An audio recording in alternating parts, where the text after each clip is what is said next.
Well, hello, hello, hello, my loves. You know, we've talked a lot about different things on this podcast. This is all about tools. The one thing I've always found, though, is your environment plays a huge role into how successful you are. And some people, I have met them. I have some really good friends that if I would look at their desk, I would come unglued. I would not be able to work that way. I would not be able to function.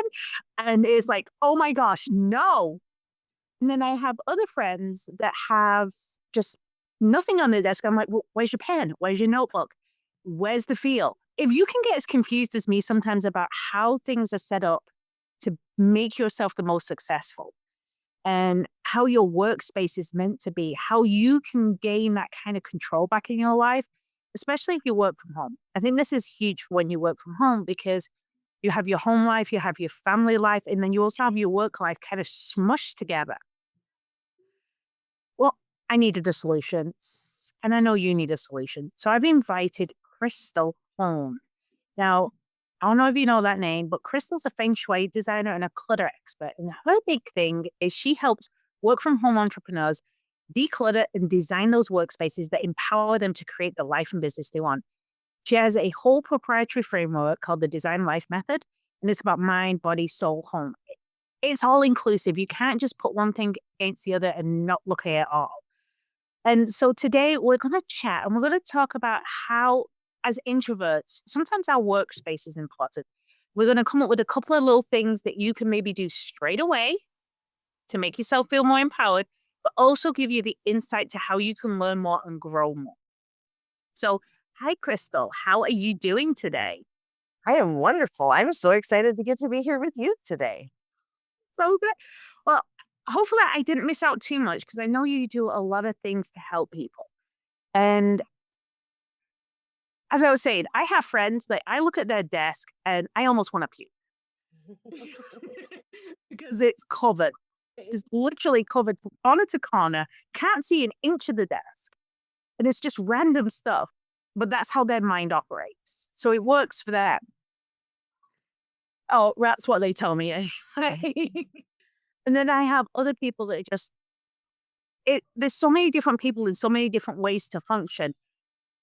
How did you get into How did you get into this whole design and feng shui and the way to design workspaces and life to be most productive for most people? Because everyone is so different and so varied.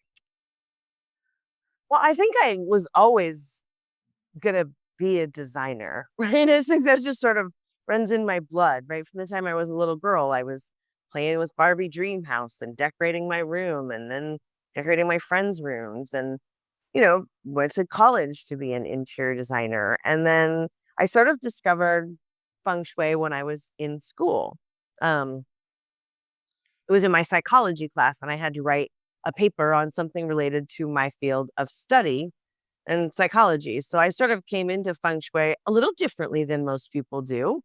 Um, and uh, and then as I went on into my career and became an interior designer, um, there was a few years into my career that I actually was sort of handed a client. um, I had I'd never really worked with a client before as far as, like, from the feng shui side of things. I had only ever tried to apply it to my own life to try to, like, figure it out, and it was shortly after I started working in my dream job that they'd had a client that they had submitted the designs to, and the client sent the designs back saying that they couldn't accept it because the feng shui was all wrong, and it was an international client. They were from China, so they were very familiar with feng shui. And my boss pulled together the entire design team and wanted to know if anybody could help because she knew nothing about feng shui or how to fix it. And I was actually the only person to volunteer. um, at which point I will say that the imposter syndrome kicked in because I had no idea what the client knew about feng shui, but I knew that I still didn't know as much as, I wanted to know. And so I really did fall in love with doing both the design and the feng shui part of things. And so I actually decided to go back to school to study feng shui and to learn it, how to do it the right way, because there was so much confusing information out there just trying to piece it together from a bunch of books. So I went to school to study feng shui for a number of years, and at the same time, I was sort of on a personal development. I don't want to say kick. I was just on a personal growth journey. I was healing from a lot of trauma that I have been through in my life, and I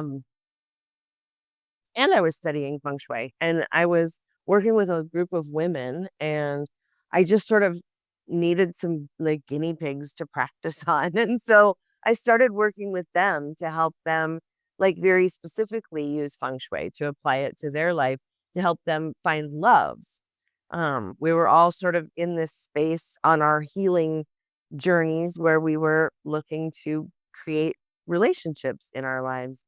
And so I really started using it more like focused, not just this generalized thing, but a very intentional creating your space in order to manifest a very specific result out of it, like turning it into a 3D vision board kind of thing.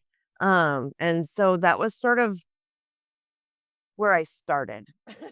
Let's just say that. Okay, you just said you turn your space into a 3D vision board. I just caught that. Okay, how would you turn your space into a 3D vision board? That sounds like captivating. Well, it kind of comes back to what ended up becoming my method, the design life method. One of the things I had learned growing up all was about, the law of attraction and manifesting and magic, right? For lack of a better word, right? Creating a different life out of the one that you had, right? And how do you do that, right? How do you make that happen? It was just one of those things that I'd sort of studied for fun, right? Because I wanted to know how to manifest the life that I wanted. And when I started applying feng shui, it was very intentional about what are the results? Like, what are we trying to get into alignment with? Right? Because if we're out of alignment with our space, it's going to create a misalignment in our life. But the same thing is true when we get out of alignment with our life, right? It reflects in our space. And so for me, that was sort of where I was in kind of the learning curve, right? Becoming the master at it, right? Mastering my craft, but also just being able to create this space that reflects not just the life that I want to have, but the person that I want to be that has that that life. I'm liking this whole alignment thing because the one thing I talk about a lot is introverts do not have to fake it till they make it. They can like, Hey, make it till you make it. me too. It drives me crazy. Like, hey, by the way, just want me to pretend to be someone else and then you'll do okay. No, there's only one of you, and the world deserves the best you there is. Not a fake, not a masked, not a someone who's not there. And you're talking about things being in alignment with their life and within their workspace. Oh, What kind of things can people do within their work area to help create that alignment? Can you give me one little tip that they can do right now that will help them align themselves a little bit more? sure. I always, across the board, with every client, we start with decluttering. Because one of the things that you have to do in order to create this sort of 3D vision board is you have to design for who you are becoming, not for who you are right now. And so part of that process is to give yourself a clean slate to work from, which means we have to declutter out all of what is keeping you stuck, and not just the physical, it's the physical, mental, and emotional clutter that is stagnating the flow of energy in your space and in your body. And so always we start with decluttering. And that would be my suggestion as to where to start. Oh my gosh, absolutely declutter. Get rid of everything. It's like I was reading, what was it? The Marie Kondo when she was big a couple of years back. The Magica Tidy, where she has you hug everything and say, "Does it bring you joy?" I'll be honest, that kind of felt a little off. Yeah, her method doesn't really work, and I actually have a I I'm getting ready to launch YouTube pretty soon. I just made a video about why Marie Kondo's method doesn't work, as a matter of fact. It doesn't. It quite simply it doesn't. It requires you to if you want to declutter, it requires you to look at the clutter, right? Marie Kondo only focuses on what's not clutter. And so that does not help you in any way to declutter. You have to actually focus on the clutter itself. I have my own proprietary method as part of the Design Life method, my decluttering method. I call it declutter your mindset because clutter is a reflection of everything that you believe about yourself, really. So, okay, I'm going to ask because Mhm. maybe this is a question some people are listening and they get is she focuses on things that are not clutter, but it's actual clutter. What makes something clutter? What is actually, because other people, like I was saying in the beginning, I can look at a friend's desk and go, oh my gosh, no, this is just all clutter. But they're like, no, every single little thing has a need, a meanings, a step. So what actually makes something clutter? I actually think that's pretty simple to define. Not so much simple to do anything else after that, but I define clutter as anything you do not need, use, or love. Okay, that's actually pretty simple. You do not need it, you do not use it, you do not love it. Gotta go. Well, that's like step 5.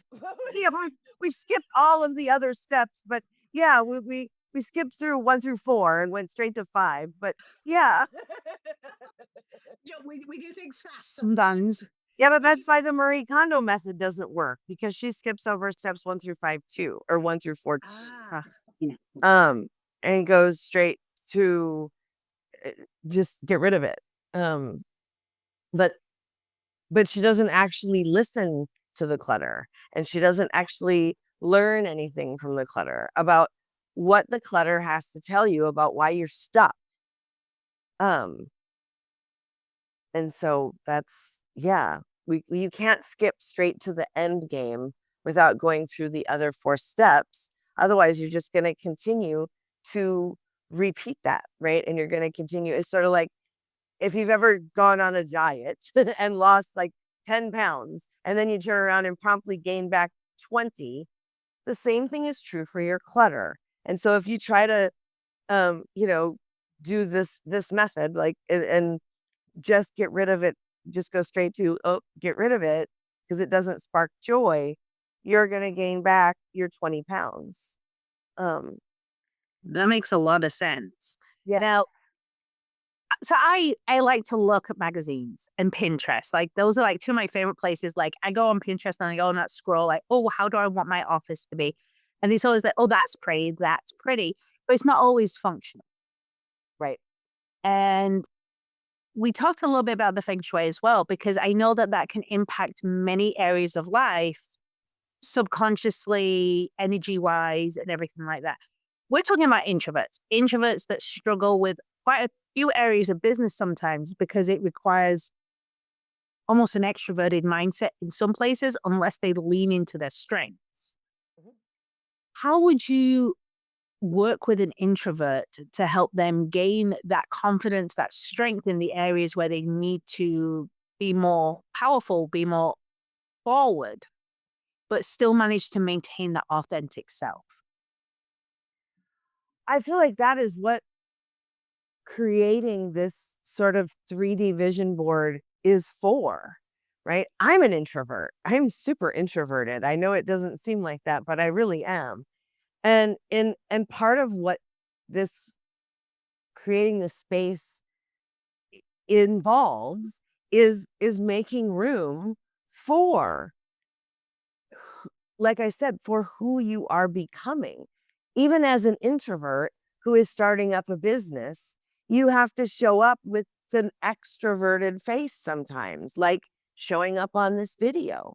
And so one of those things that you have to create in your space is room for that to happen, right? You have to make room for her to exist.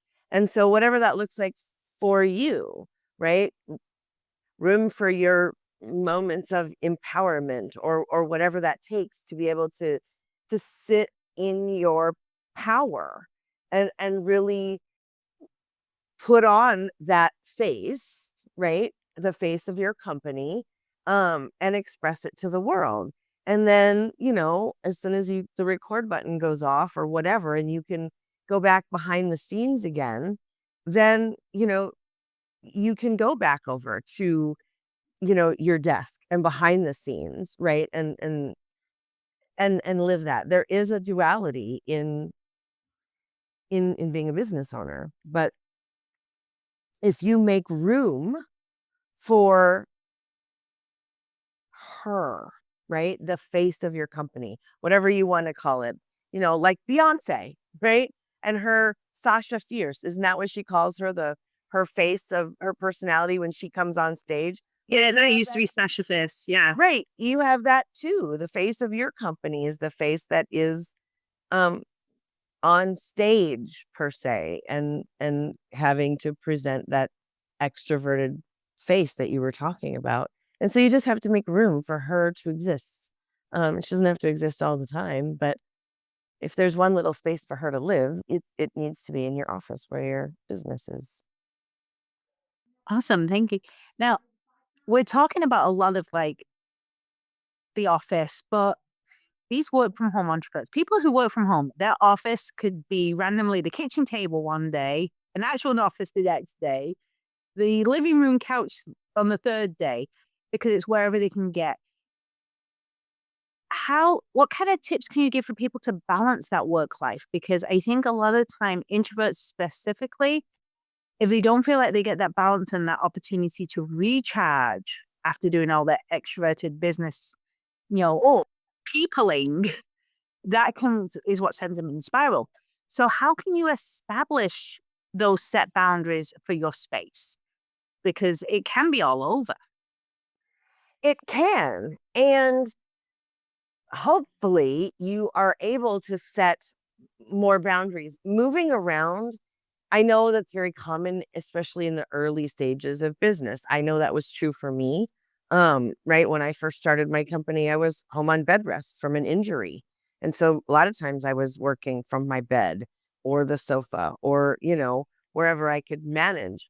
And then it's just you have to set boundaries around even time, right? This is my office is closed, right? And put that away. Eventually the goal would be to have an office that you can close the door. And hopefully um from a society standpoint, not like but at an individual level, the way things are moving forward, um I think that'll make an impact in how we look for homes to live in, right? Right now, a lot of us are stuck in this moving it around from place to place because we don't have room for it. But I think going for, like if that's a part of it too, right? Going forward, the next place you have to look for, okay, maybe I need a 2 bedroom or a 3 bedroom, or, I need a bedroom because we don't have dens anymore. Like, when you think back to when we were, at least when I was a kid, all the TV shows that we would watch, everybody had a den. Nobody worked from home, but everybody had a den. And now everybody works from home and nobody has a den. So, like if you get an extra bedroom that you can turn into an office, it's very important. Um, Not just from an energetic standpoint, like from a standpoint of I can close the door and I'm done with work for day. That helps with the balance side of things, right? I don't really believe in work-life balance, because you don't have 2 separate lives. You have one, Some days it looks like, you know, I'm gonna have a work function in the morning and then a doctor's appointment in the afternoon, and those things just have to be accommodated for. Being able to close your office and say, I'm done for the day and walk away from it, having an office really lets you do that. It's a little harder when you're just in the living room and have to just sort of box that up.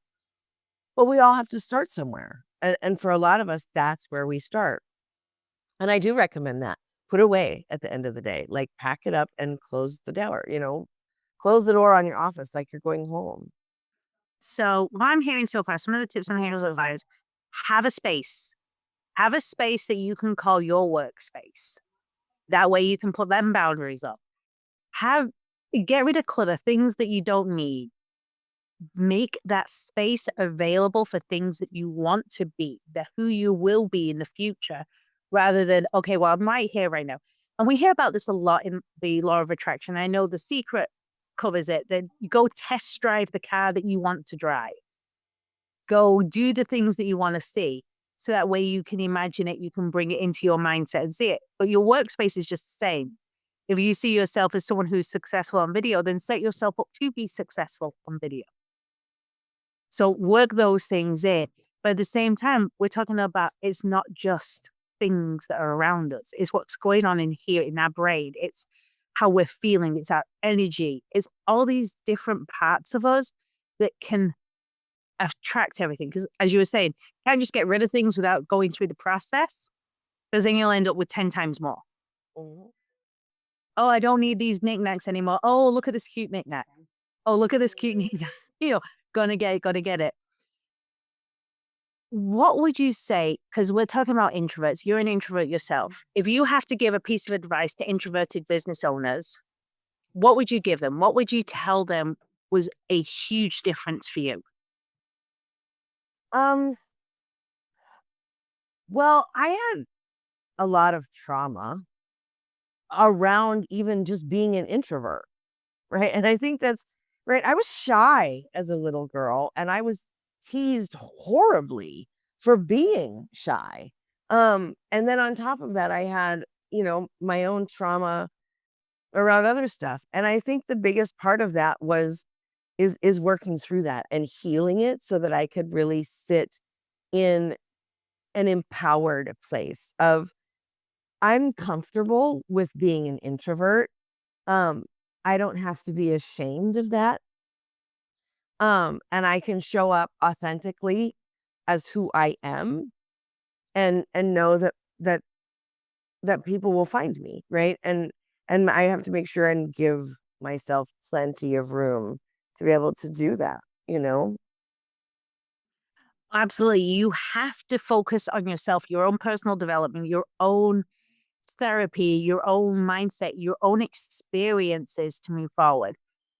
One of the strengths, though, comes from things happening in your past is it can help you unlock your passion for things that you want to do, because you can learn those things that you are good at, those strengths. And I have to agree with you on this, Krystal, that